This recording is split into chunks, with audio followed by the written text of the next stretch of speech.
Welcome back to the Primitive Camping and Bushcraft podcast. My name is Chris Spear, and I'm going to be your guide to enjoying the great outdoors.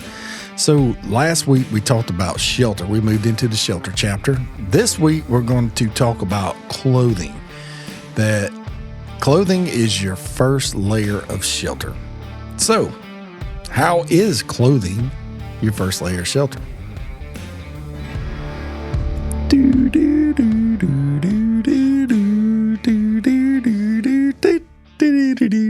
All right, enough of me playing music.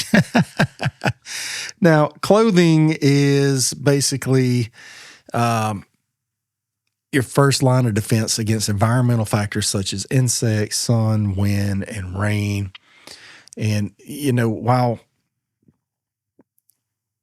we have seasonal clothing, usually whenever you go out into a primitive camping situation, you're not going to run out there in shorts, you know, regardless of the time of year. Some people will.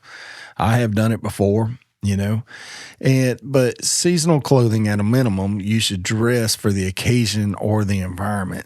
And have you ever noticed old photos from the 1800s? People are seen wearing long pants, long sleeve shirts, and most of this stuff was made out of wool, and it was even in the summertime. And this was practical materials like linen, cotton, and wool. They absorbed sweat. They kept people cool while they were offering protection from the sun and the insects. And that was a big deal, was the insects and then the sunlight, sunburns, stuff like that. Now, I mean, how many times have you been out into the yard doing some yard work or something like that? You're wearing a cutoff shirt, you know, a sleeveless shirt or a V-neck or, you know, tank top or something like that, and you got massively sunburned. The same thing. You go out into the woods, you can get sunburned in the woods. I've done it, and I take my hat off for a little while or whatever, which I hardly ever do.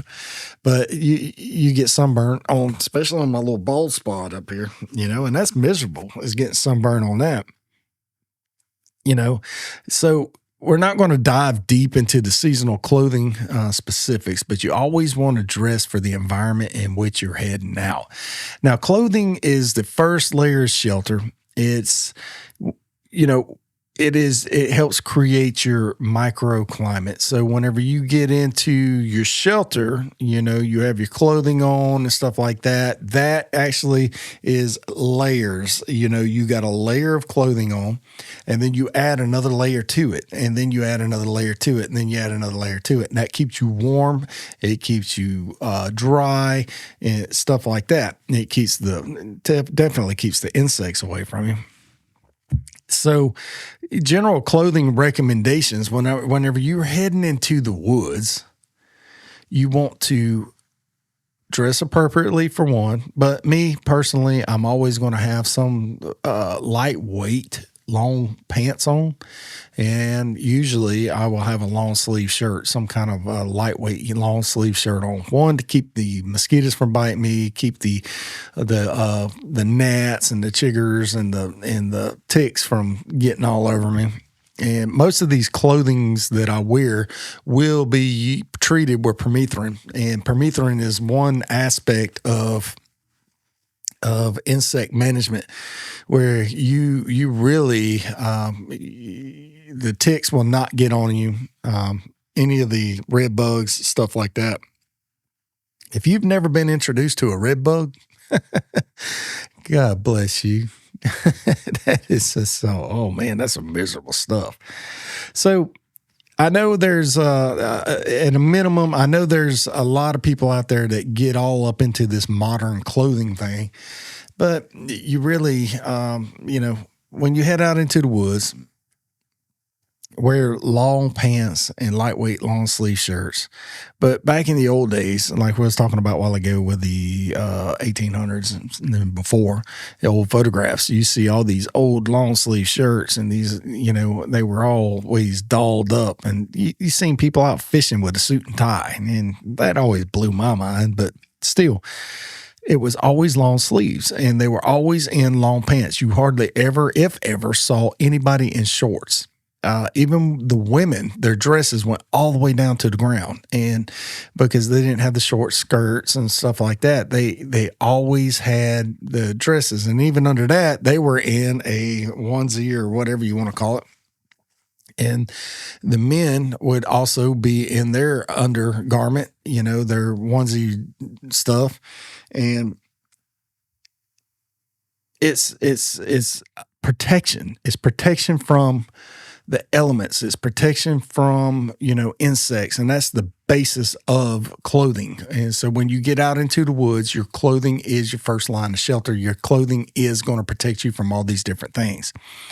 Mosquitoes are a huge nuisance, and we've talked about those several times through the last several videos that, you wear long pants and long sleeve shirts, and it's, the only place that the mosquito can bite you is where your skin is exposed. And there's different studies out there that say that mosquitoes are more attracted to people that eat certain things. The mosquitoes are more attracted to people with certain blood types. There's all kinds of different stuff out there with mosquitoes that I'm not even covered in this book. I'm not covering in the podcast, but mosquitoes are a huge nuisance. And mosquitoes love me just as much as Jesus does, to be honest with you, when I get out into the woods. Now, there was a thing. I don't know how, if they were really picking or not. When I was doing my orientation at Elmendorf Air Force Base in Alaska, they had this thing that said, do not go out into the woods without protection, because the mosquitoes can drain you in 8 hours. If you didn't have any clothes on and you was out in the woods, the mosquitoes would drain you of all your blood in 8 hours. So I don't know how true that was, but that's what they told us. And I guess being young and naive at the time, because we was always worried about being able to,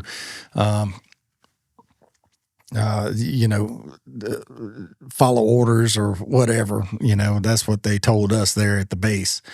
But, one of the benefits of clothing in the woods and general clothing recommendations of long pants, long sleeve shirts is wear loose fitting long sleeve clothing. It helps you stay cool in hotter environments and warm in cooler environments. And so this really pertains to like woolen, stuff. And you're noticing here lately that they're starting to make your base layers out of real fine wool. Like the developments in wool has really changed. They're made out of wool, but they almost feel synthetic. That's crazy.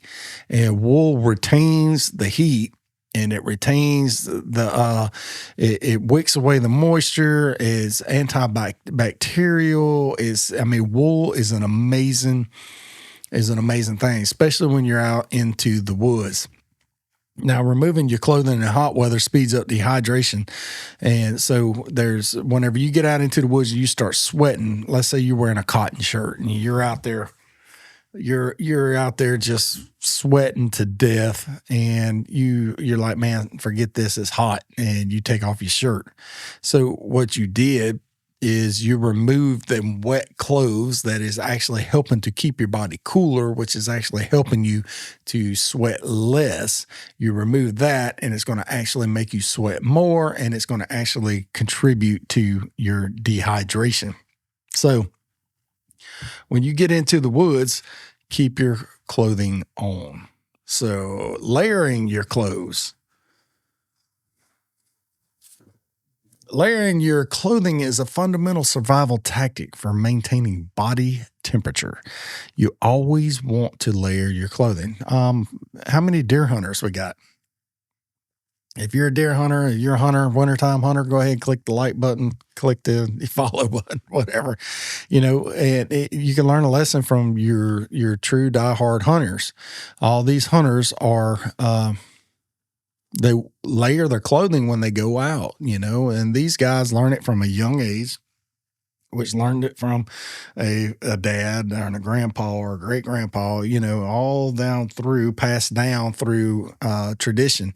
Layering your clothing is fundamental for survival tactics. If you want to go out into the woods, you want to layer your clothing. You want to start with a base layer and then another layer and then another layer, because as you get hot, you could take a layer off. As you start to get cooler, you could start putting another layer back on. And it's almost like in your house, you have layers of insulation. You got the insulation on your outer walls, and then you got the insulation on in your ceiling and stuff like that to keep your house a certain temperature. Now, depending on the thickness of your walls and the thickness of your rafters, you got different thicknesses of insulation. It's the same thing. So whenever it's not really the same thing, but it sounded cool. But it's basically the same thing. It's insulation, and your clothing is insulation. The main goal is to keep your body warm. Is to keep your body from getting bit by diseased animals or insects. Is to keep you from getting sunburn. So the main purpose of your clothing is to keep you safe. So for colder climates, start with thermal base layers. You really want to have your thermal base layers. And I was just talking about the wool. They got the merino wool. They got different variations of wool. And these things are so nicely woven now. I have a pair of wool socks that are the most comfortable socks I've ever worn, and they're wool, and they keep my feet nice and toasty. They keep my feet nice and non-stinky. I am not going to be stinky. But wool repels the bacteria, which causes the foot odor. All that's all underarm odor and all that stuff is bacteria that's growing in sweaty, nasty parts of your body. But for colder climates, start with a thermal base layer and then add long sleeve shirts and then finish up with an outer layer like a jacket or overalls and then another jacket or whatever. So when you're heading out into the woods, you don't want to overweight yourself with clothing to the point to where you're sweating. And you don't want to, if it's going to be cold, and this has happened to me, in South Mississippi during the daytime in October, November, December, really, it'd be 80 something degrees. All right. It's in the middle of winter, be 80 degrees. You walk through the woods, you find your little deer stand, you climb up in a tree, you're sweating, but at the evening before the sun goes down, it's going to dip down into the 30s or the 40s. It's a wide temperature swing here in South Mississippi. So when you get into your tree stand and the sun starts going down, and then the canopy of trees is starting to make everything darker in there, and the sunlight's is fading away, the temperature starts dropping, and you've been sweating. Now all of a sudden you're shivering. And it's happened to me so many times that, I didn't take my base layer, or I didn't take my layers off while I was walking to the stand. You don't want to get to your stand, or you don't want to get to where you're going. You don't want to exert yourself so much that you're sweating with all these layers on. You want to take the layers off, do what you got to do. And as you get cooler, you start putting your layers back on. So, start with a thermal base layer, add long sleeve shirts, finish with an outer layer if you want. This approach prevents hypothermia, and it helps regulate your microclimate. That's, once again, we're all back into a microclimate, and that's really what we're doing. That's really what we're talking about when we're talking about clothing as your first layer of shelter. So clothing materials, we got cotton, wool, and synthetics, okay? Cotton is great in warm weather because it absorbs the moisture. Yeah, I mean, it's absolutely great. Majority of the time, I got cotton on when I'm out in the summertime. But when it gets wet, it loses all. And I'm not meaning all, but I'm saying all, every bit of, none left, all of its insulative properties. So there's a term, I think Alan Kay, the first winner of Alone, he did a video a long time ago, and he said cotton kills. He went into his closet and he grabbed everything that was made out of cotton, he threw it away, and he went and replaced it with something else. So in cold environments, wet cotton can cause hypothermia. Now, always remember that cotton kills. All right. Cotton kills. It's comfortable. It's great. I ain't going to lie. Cotton is absorbative, or it absorbs. And boy, welcome to the Spirit Outdoors podcast, because we're going to make up words here. No, but anyway, cotton's going to absorb any kind of moisture. It's going to absorb it. And it is real good at wicking and absorbing. And so once you get your cotton all wet, it's hard to dry out, especially when it's cold. You're going to have it dried out over a fire. And that cotton, once it absorbs all the sweat or liquids, so you got wet or something like that, it is actually going to keep you cooling you down to the point where it's going to lower your body temperature and cause you to go into hypothermia. Now, wool works in both warm and cold climates. And what it does is it wicks moisture and away from you, and it retains heat even when it's wet. So it's one of the very few, I think there's some synthetics that do the same, but wool is all natural stuff that it will actually keep you warm even when you're wet. And that's why you see on a lot of these survival shows like Alone or Outlast, or, some of these other ones, not the Naked and Afraid, but on these little survival shows, you always see that they're wearing wool. You see these wool jackets that they have. You see the wool caps. You see the wool socks. You see the wool underpants, stuff like that. Base layers.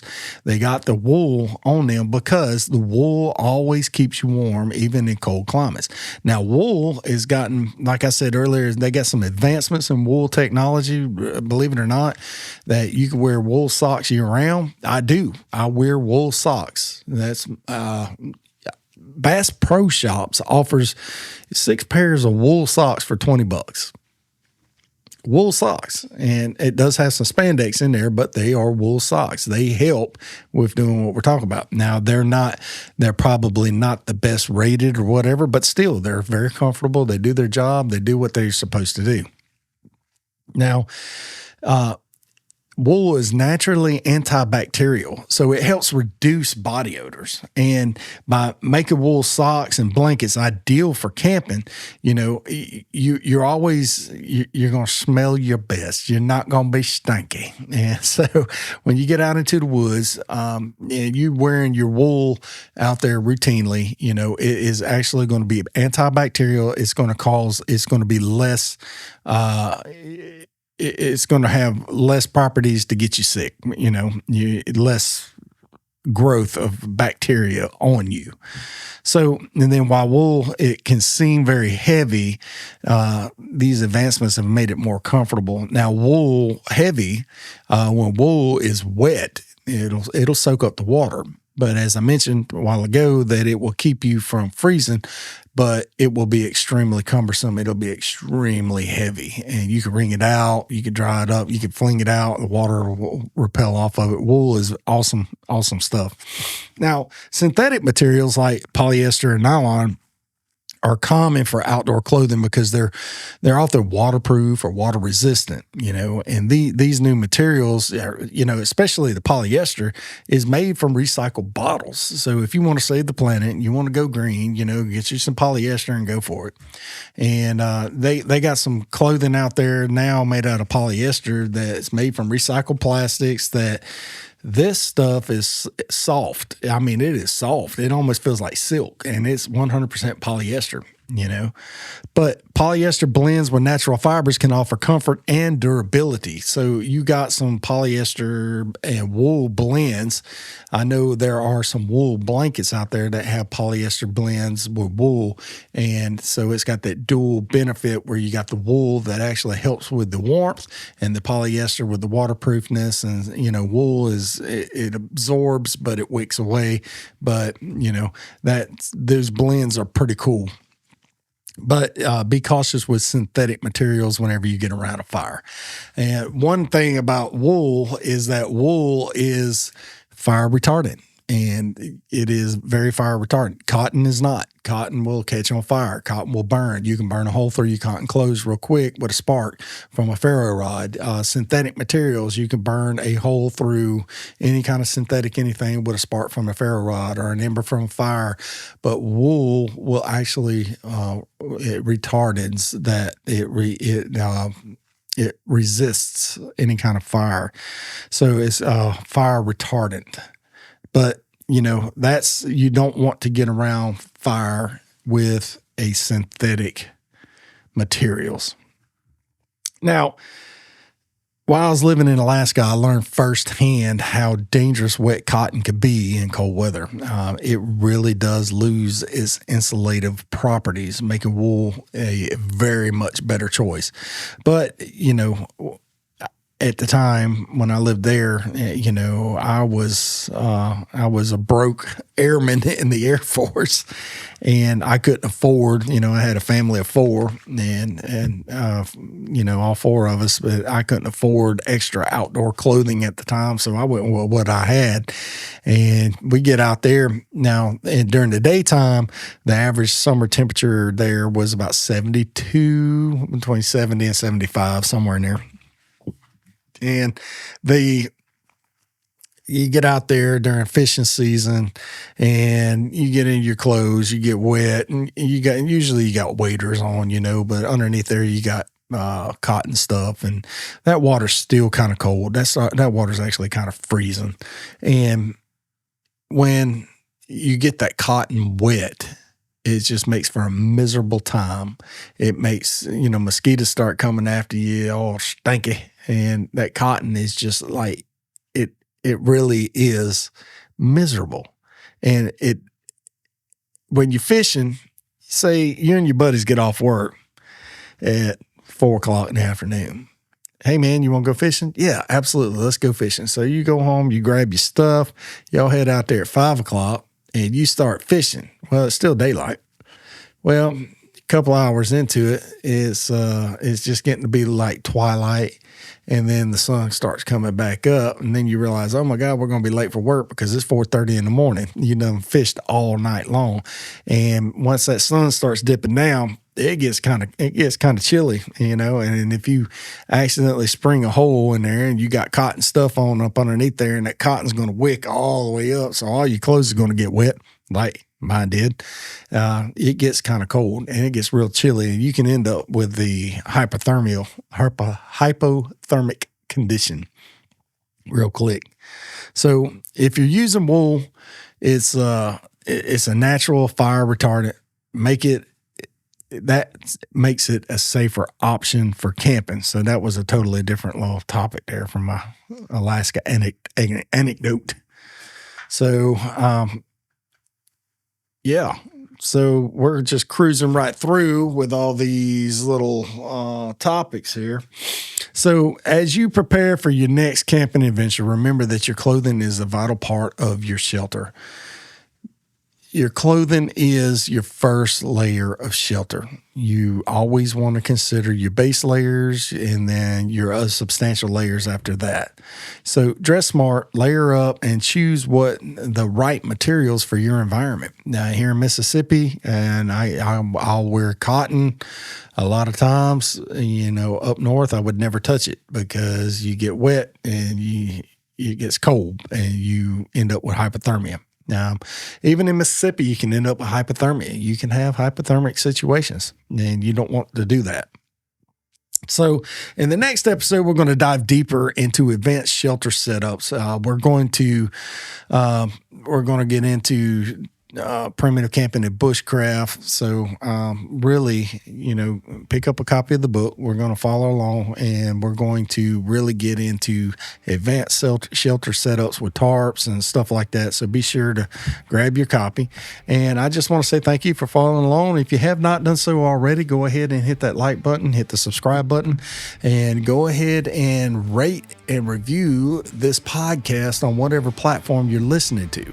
So if you got any questions, send me an email. It's listed in the discussion or the show notes, and also leave a comment on YouTube or whatever platform you're watching. So I want to say thank you so much for joining me today, and I'll see you next time. God bless you.